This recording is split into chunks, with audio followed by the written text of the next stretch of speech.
وسلم تسليما ووهب لي قوله تعالى وكانوا يتقون وجهت كلي لخالق الورى وقاد لي بمنتقاه السورى وجهت كلي لخالق الورى وقاد لي بمنتقاه السورى كليتي جعلتها لله وديعة وصانني أن له إذا تلوت ذكر ربي فرا لي فضله وفي فؤادي قرا إذا تلوت ذكر ربي فرا لي فضله وفي فؤادي قرا نفاسي والرضوان عن حياتي من قادني إليه بالآيات ولت مناهي مالكي لغيري وللأوامر انتهت بالخير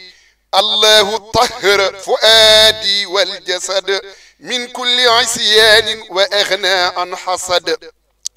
الله طهر فؤادي والجسد من كل عصيان وأغنى عن حسد يقود للأكرم علما بحلال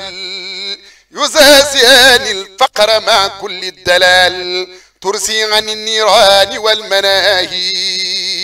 عصمة باق آمر وناهي ترسي عن العساة والمعاصي حفظ لخيري دب كل عاسي قولي وفعلي واعتقادي صرفت لله بالقرآن وهي انصرفت قولي وفعلي واعتقادي صرفت لله بالقرآن وهي انصرفت وقاني الباقي ارتيابا كارتداد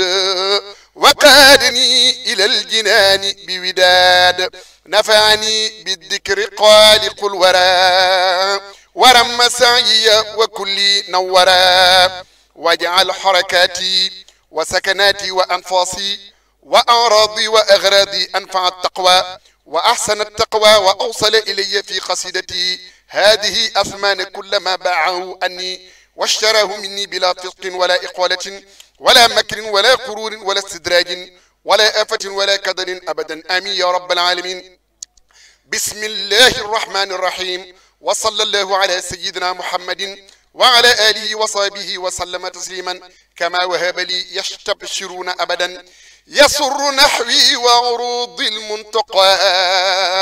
عليه تسليمات هاد انتقى سن رسول الله عمري صلى مسلما عليه باق جلا تسر أفضل الورى حياتي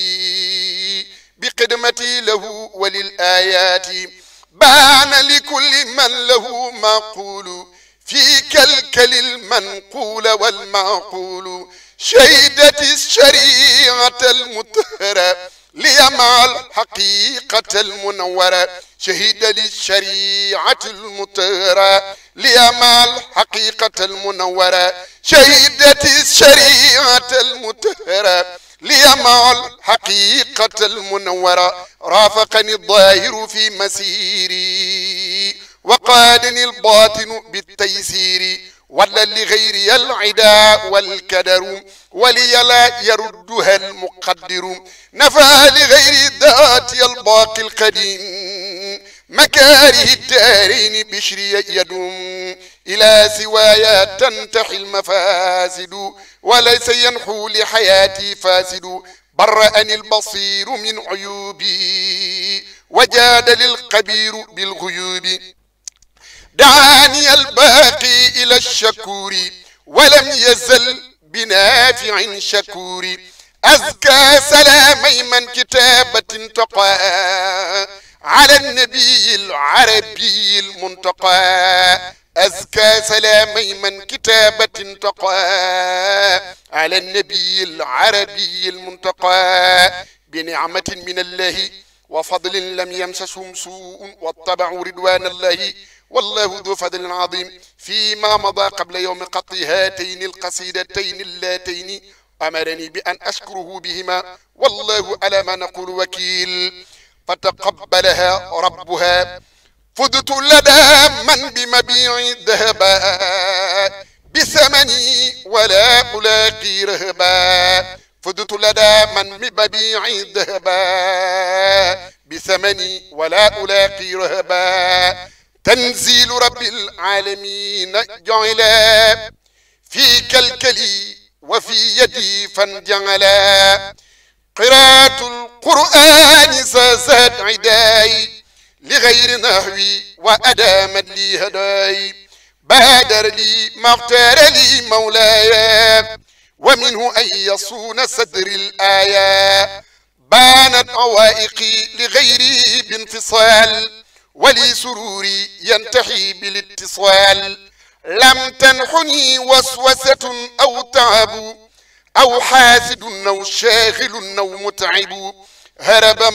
هرب من قصد أداي كل من قصده قبل ولي طاب الزمن أوصلني الله له مع اليقين وسرت عنده سرور المتقين رفعني رفع الذي ما سافعل بغير قفض أبدا حين انفصل برأني من كل سوء ومرض وقاد للقيور في كل غرض باها بقطي فعال الصحب رضي عنهم وأنار لحبي باها بقطي فعال الصحب رضي عنهم وأنار لحبي هدد لي رب العدا وذهبا ما باعني واشترى فذهبا